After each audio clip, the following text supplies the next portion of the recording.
সবাইকে আমন্ত্রণ জানাচ্ছি, আশা করি ভালো আছেন আপনারা। গত কয়েকদিন ধরে কুমিরের সাথে মানুষের লড়াইয়ের শিরোনামে ভিডিওগুলো দেখছেন।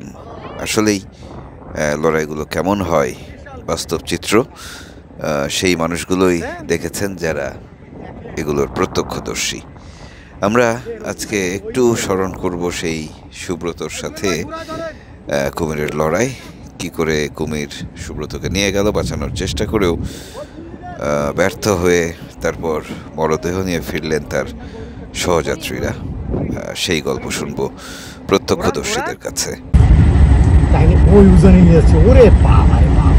আমরা নিজেরাই টের পাচ্ছি কিছু একটা আসছে। কুমিরের ধাক্কাটা অনেক প্রখর একটা ধাক্কা লাগে, ওর ধাক্কাতে আমরা সোল দিয়ে পড়ে গেছি। ও যখন ওকে ধরছে তখন ওর যে অসহায়ের দৃষ্টি, ও যেভাবে তাকায় পড়ছে আমার দিকে, আমি সাথে সাথে ওর থাবা দিয়ে ধরছি, ওর গেঞ্জি ধরছি আমি। এরপরে কুমির যখন একটা জোরে টান দিছে আমার হাত দিয়ে ছুটে গেছে। আমি সোলে পড়েছিলাম আর তিনজন অনেক টানাটানি করে। লাস্টে আমি সোলনি যখন কিনারায় আইছি, আস্তে আস্তে সুব্রত দ্বারা নিয়ে কুমিরে চলে গেছে। হ্যাঁ, তারপরে আমরা অনেক খোঁজাখুঁজি করতেছি, আনুমানিক 10 থেকে 15 মিনিট পানির তলে রাখছে। আমিও ডুব দিয়েছি, স্বপনও ডুব দিয়েছে। স্বপনের হাতে আবার ওর হাত বাঁধছে, বাঁধলে স্বপন আবার ওকে ধরছে। তো একজন আরেকজনকে ধরাধরি করে ওরে রাখছি। মাথার উপর লাফ দেওয়ার পরেও কুমির ওকে ছাড়ে নাই। ওর সহ আমাদের হাত থেকে তৎক্ষণাৎ মনে করেন ও ছুটে গেছে, সুব্রত ছুটে গেছে। ইদানিং ঢাংমারি এবং করমজলে বেশ কিছু কুমিরের আক্রমণের ঘটনা ঘটেছে। মাসখানেক আগের ঘটনা, যে ভিডিওটি দেখছেন, একটি কুমির, বিশাল একটি কুমির, একটি মৃত ছাগল কিংবা গরুকে নিয়ে টানা হেঁচড়া করছে। দূর থেকেই বোঝা যাচ্ছে কত বিশাল সেই কুমিরটি।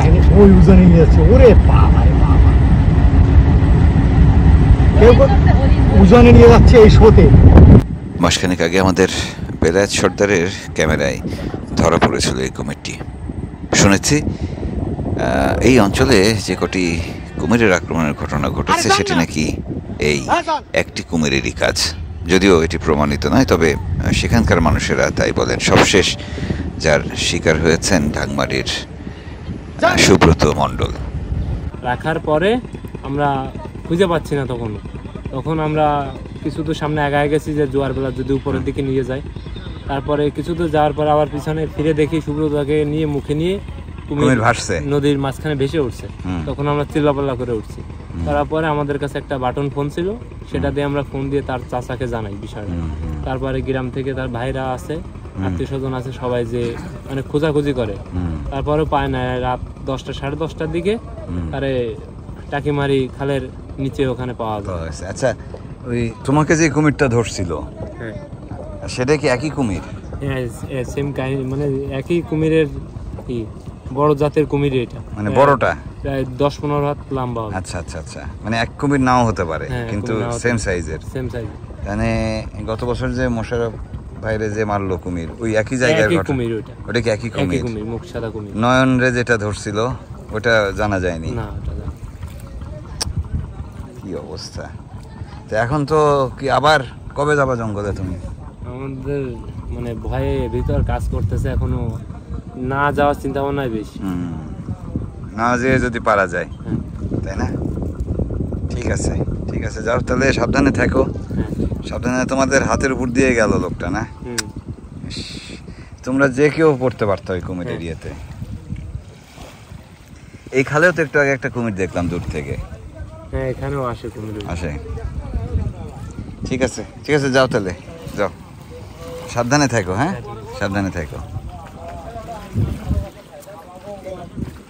চলো জুয়েল, তাহলে তুমি ছিলা, জয় ছিল, স্বপন ছিল, আর সোহেল বিশ্বাস ছিল। সোহেল বিশ্বাস। সোহেল অসুস্থ, ওর পর থেকে পাইছে ভয়। কোন সোহেল এটা? এটার বাড়ি খ্রিস্টান পাড়ায়। ওই পিচ্চি সোহেল না? না, ওটা না, সাথে ওটা না, আরেক সোহেল। ওর অবস্থা ওই সময় ভয় পাইছে, তারপর জ্বর টর হয়েছে, একটা বিধিগ্রস্ত অবস্থা, অসুস্থ। তারপর শ্বশুর বাড়ি নিয়ে গেছে। বুঝতে পারছি। না, ও বাড়ি নাই, স্বপন বাড়ি ছিল, কিন্তু আজকে সকালবেলা চলে গেছে। তোমার কাছে এই গল্পটা শুনবো আবার পুরোটা, বুঝছো? চলো, আমরা যে এই খালের পাশ দিয়ে হেঁটে যাচ্ছি, ভরা জোয়ারে এখানে দাঁড়ানোর কোনো সুযোগ থাকে না, কারণ এই পর্যন্ত কুমির চলে আসে। আমরা কুমির মানুষের লড়াইয়ের গল্প শুনতে শুনতে খাল ধরে এগিয়ে যাব। আমরা তার আগে একটু বলে নিই, সেটি হচ্ছে এই অঞ্চল, এই জনপদ ঘুরলে আপনারা কুমির এবং বাঘের সঙ্গে মানুষের লড়াইয়ের গল্প জানতে পারবেন, শুনতে পারবেন। কুমিরের গল্প, সাপের গল্প, বাঘের গল্প শুনতে হবে একটু। বাঘের কাহিনী, বাঘে মনে হয় মেলা বছর ধরে এদিকে নাই। বাঘের কাহিনী অনেকদিন পাওয়া যায় না এই কাছে খুলে। যাক, আমরা ফারুক, ফারুক না, কপালে নেই।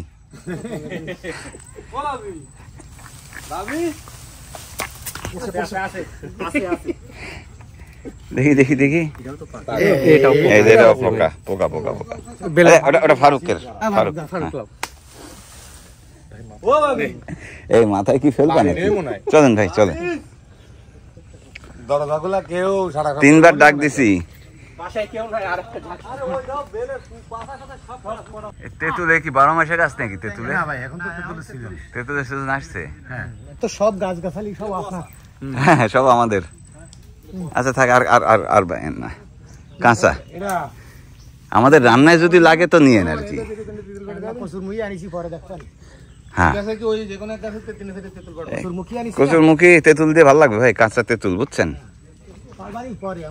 লবণ জলের এই বন ঘেঁষা জনপদের মানুষদের আসলে কষ্টের কোনো সীমা নেই। তারপরও গ্রাম বাংলার মানুষরা যেমন হয় অতিথি পরায়ণ, কাউকে দেখলেই হাসি মুখে বরণ করে নেন।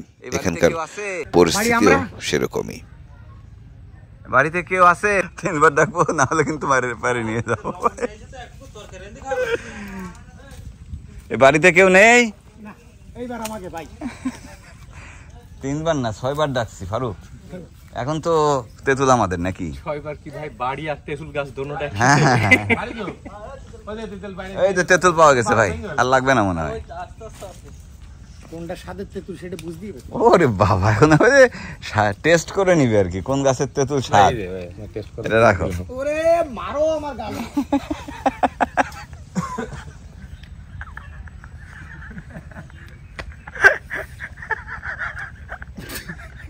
আমি আগে দিয়ে কলাম মারো আমার। ওই যে তাইব ভাই আইছে। ভাই কি অবস্থা? চলে আইছে, আপনারা আসছেন, খবর যায়নি, 3 দিন আগে ঘের দিতে লাগাইছে। এত তারা 3টা মেশিন লাগায় ঘের সিস্টেম, আমরা আসবো। হ্যাঁ, কত তারা কিডা করিছে কান্দি ওর বাড়ির কারেন্ট দিয়ে আমাকে মোটর চালা। আচ্ছা আচ্ছা, ভালো আছেন? ভালো আছেন। সমস্যা হচ্ছে আইছে, দেখেন এই যে আইছে ভাই, 2টা সাথে নিয়ে আইছে। আমি একা লড়াই কেমনি করবো? না, আমরা আছি না। সোজা আমরা খালের পাড়ে আবার চলে যাচ্ছি, সেখানে গিয়ে ট্রলারে উঠবো। তবে তার আগে বেশ খানিকক্ষণ সময় কাটলো এখানকার মানুষদের সাথে। এই তেঁতুল টক না রে বাবা? টক না? তাহলে ওই তেঁতুল মিষ্টি। কোন গাছের রে? এ বাবা, কোন গাছের? তাহলে ওই গাছ থেকে তেঁতুল পারতে হবে, ঠিক আছে না? কোনো ফিলিংস নাই। ও মিষ্টি তেঁতুল ভাই, ওর মুখে মিষ্টি লাগে। ওই শুভ কি করলো দেখেননি?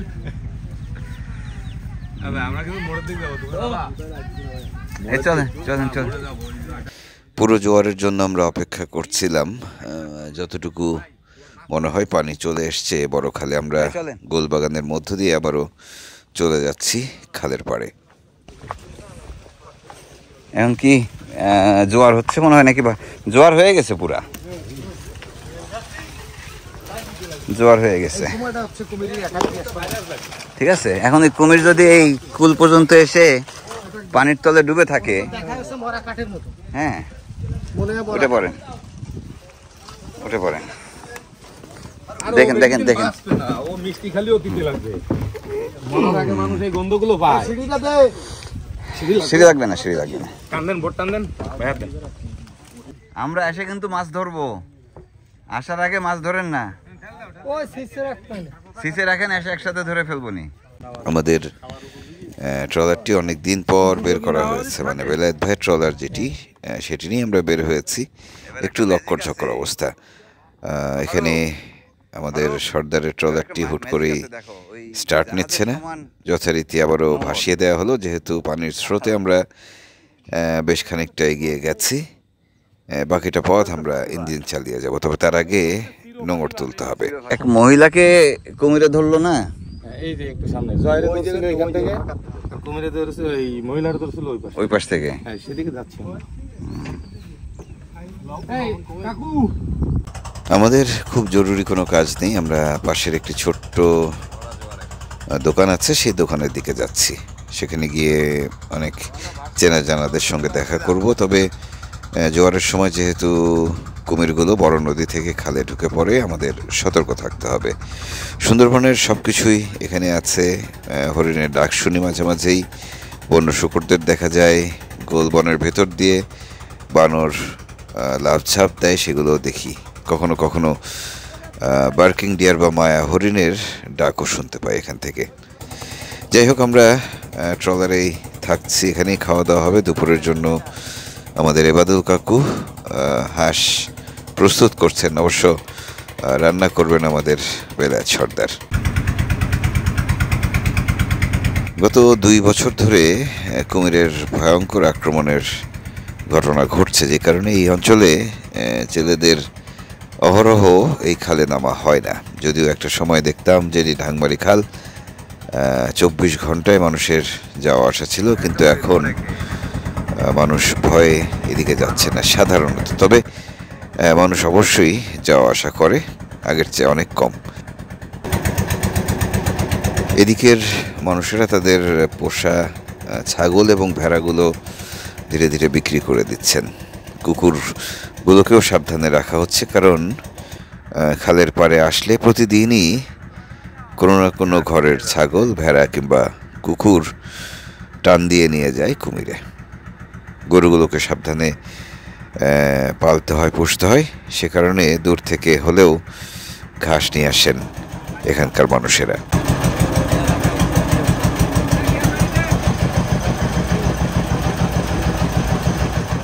আমরা চলে এসেছি ঢাংমারি খালের আরেকটি পাশে। ইতিমধ্যেই ভাটা শুরু হয়ে গেছে, তাই ট্রলারটি ভিড়িয়ে একটু দূরে সরিয়ে রাখতে হবে। আমরা যেখানে নামছি এখানেই নেমে কিছুক্ষণ আড্ডা দিব।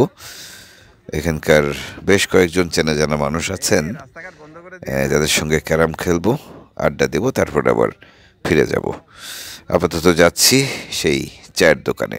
এই জায়গায় যতবার আসি এই 2টা নৌকা বান্ধা থাকে, কাহিনী কি রে? তাই না? হ্যাঁ, সেটাই, এই 2টা নৌকা সব সময় বান্ধা থাকে এখানে। হ্যাঁ হ্যাঁ, এরাই, হ্যাঁ, মানে এরা হচ্ছে নামার জন্য রেডি থাকে সবসময়, নৌকার তোলে না।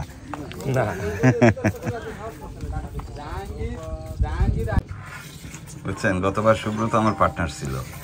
পার্টনারটা আমি ঠিক মতো ঠিক আছে, আমি আমি জুয়েল এমনি সিরিয়ালে আছে, কিন্তু আমি কিন্তু এমনি সিরিয়ালে, এই জন্য আমি পার্টনার হচ্ছি। হিট আমার, হিট আমার। একটু দাও, ম্যাজিক দাও।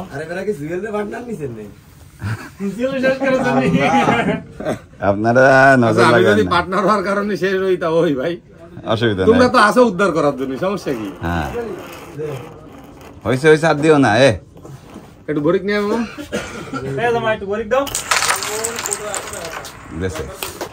রেড পড়ছে, এখন কি কভার হয়ে যাবে? তোমাদের দাগ টাগ খুঁজে পাই না, বুঝছো?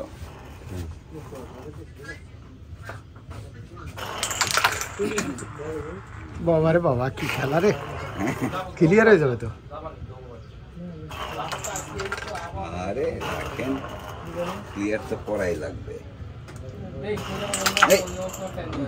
আচ্ছা থাক, শুধু এটুকানি গেল না।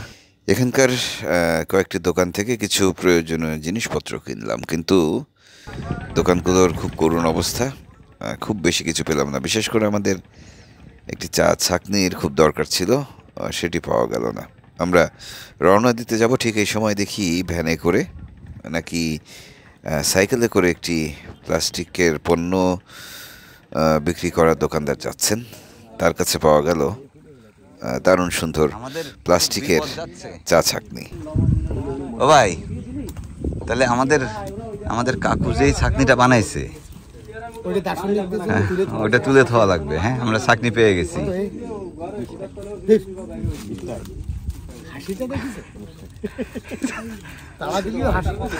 তা 20টা টাকা দিবেন না একটা জিনিস, এত বড় একটা জিনিস। হ্যাঁ আচ্ছা আচ্ছা।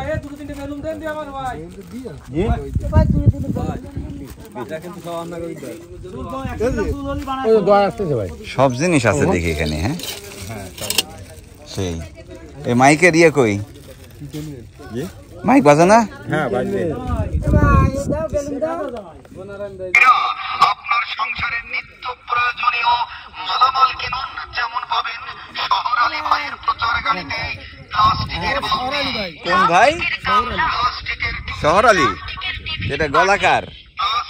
আরেকজন প্লাস্টিকের ছাকনি, আরে বাবা, প্লাস্টিকের সাথে প্লাস্টিকের চালন, প্লাস্টিকের মশলাদানি, প্লাস্টিকের কাপ, প্লাস্টিকের শরবত, এছাড়াও পাবেন সিলভারের বিভিন্ন আইটেমের মালামাল, যেমন ওই আপনার ট্রলারে এরকম একটা লাগাবেন নাই?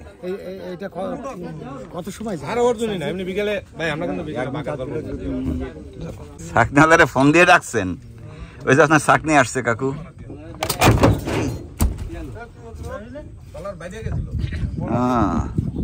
বাটা হয়ে গেছে নাই? বাটা হয়ে গেছে? বাটা হয়নি।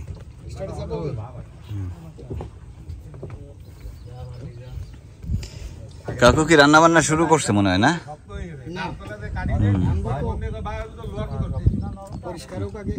চলো তাহলে, কাকু পারতেছে না।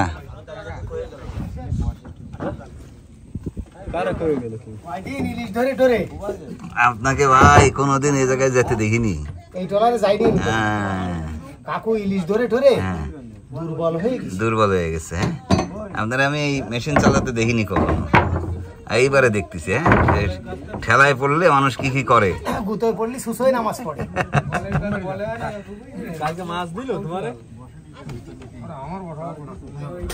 দেখি ভাই, ধোঁয়া বেরোচ্ছে একটু বেশি মনে হচ্ছে। ওই সাইলেন্সার ভেঙে গেছে। কালকে না ঠিক করলেন? না, ঠিক করতে পারিনি। পারেননি? আচ্ছা আচ্ছা আচ্ছা। একবার ডক্টর আইডি করে।